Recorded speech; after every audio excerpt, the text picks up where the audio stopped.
ভয়ঙ্কর হাদিস বলেছেন। এই হাদিসটা যতবার পড়ি থরথর করে আত্মাটা কাঁপে।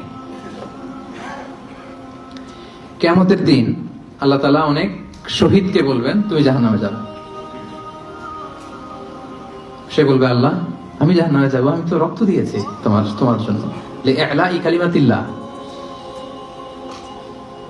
আমার দেহের তাজা রক্ত দিয়ে আমি শহীদ হয়েছি, জানাজা ছাড়া আমার দাফন হয়েছে, আমি তো জান্নাতে যাব। আল্লাহ বলবে, না, তুমি শহীদ হয়েছ এই কারণে যে লোকজন তোমাকে বীর বলবে, বীর, বাহাদুর।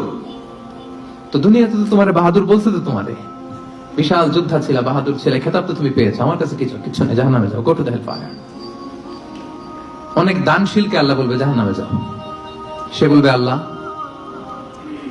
আমি জাহান্নামে যাব, আমি তো মসজিদ, মাদ্রাসা, এতিমখানা, বৃদ্ধাশ্রম এমন কিছু নাই যে বাকি রাখছি, শত শত মসজিদ আমি করেছি, আমি কেন জাহান্নামে যাব? আল্লাহ বলবে, না, তুমি দান করেছিলে এই জন্য যে লোকজন তোমারে দানশীল বলবে, দানবীর বলবে, হাদেম তাই বলবে, ওটা তো তোমাকে বলা হয়েছে, জাহান্নামে যাও, আমার কাছে কি চাও, go to the hell fire. সেদিন আল্লাহ তাআলা অনেক আলেমকে ডাকবেন, অনেক দাঈদেরকে ডাকবেন, অনেক দুআত ইলাল্লাহদের তিনি ডাকবেন।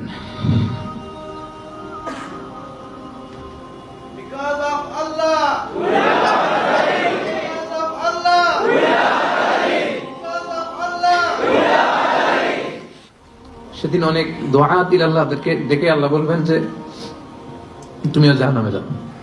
সে বলবে, আল্লাহ কেন? আমি মানুষকে কোরআন শিখিয়েছি, আমি মানুষকে হাদিস শিখিয়েছি, আমার কথা শুনে অনেক নামাজ পড়েছে, আমার কথা শুনে অনেকের দাড়ি রেখেছে, আগে সুদ খেত, আমার কথা শুনে সুদ বন্ধ করেছে, আমার কথা শুনে তো আল্লাহ এরা নামাজি হয়ে গিয়েছে, দ্য এন্টায়ার সোসাইটি সুদ বন্ধ করেছে, নামাজ ধরেছে, তারা ফরজ যাকাত দিত, আল্লাহ আমি কেন জাহান্নামে যাব? আল্লাহ বলবেন, তুমি এই দাওয়াতি কাজ করেছো, লোকজন তোমাকে বড় আলেম বলবে, লোকজন তোমাকে বড় সেলিব্রিটি বলবে, লোকজন তোমার নামে তাকবীর দিবে, তোমাকে বড় আলেম বলবে, বড় দাঈ বলবে। এটা তো বলা হতো তোমাকে দুনিয়াতে, আল্লামা বলে ডাকা হতো তোমাকে, বাহরুল উলুম বলা হতো তোমাকে, জ্ঞানের সাগর, অনেক বড় দাঈ, অনেক বড় সেলিব্রিটি তোমাকে বলা হতো এই দুনিয়াতে। তো যা চেয়েছো তা তো পেয়েছো, আমার কাছে কি চাও? আমার কাছে তোমার জন্য কিছু নাই, go to the hell fire, তুমি জাহান্নামে যাবে। আল্লাহ ওইরকম আলেম হওয়া থেকে আমাদেরকে তুমি বাঁচাও, ওইরকম দাঈ হওয়া থেকে তুমি আমাদেরকে বাঁচাও। আল্লাহ লোক দেখানো মানসিকতা, এই শখ থেকে আল্লাহ তুমি আমাদেরকে হেফাজত করো। তাহলে 4 নম্বর যে রোগ আমরা চিনে ফেলছি না, এটার নাম কি? রিয়া। নামাজ পড়তেছি, মানুষ আমার বড় মুসল্লি বলে, হজ করে আসছি যেন আমার নামের আগে আলহাজ লাগায়, যাকাত দিচ্ছি, যাকাতের শাড়ি লুঙ্গি, দানবীর, শিল্পপতি, এটা যেন বলে, জিহাদের ময়দানে গিয়েছি, ইসলামের জন্য মিছিল দিচ্ছি, যাতে মিডিয়াতে আমাকে সবার আগে দেখা যায়।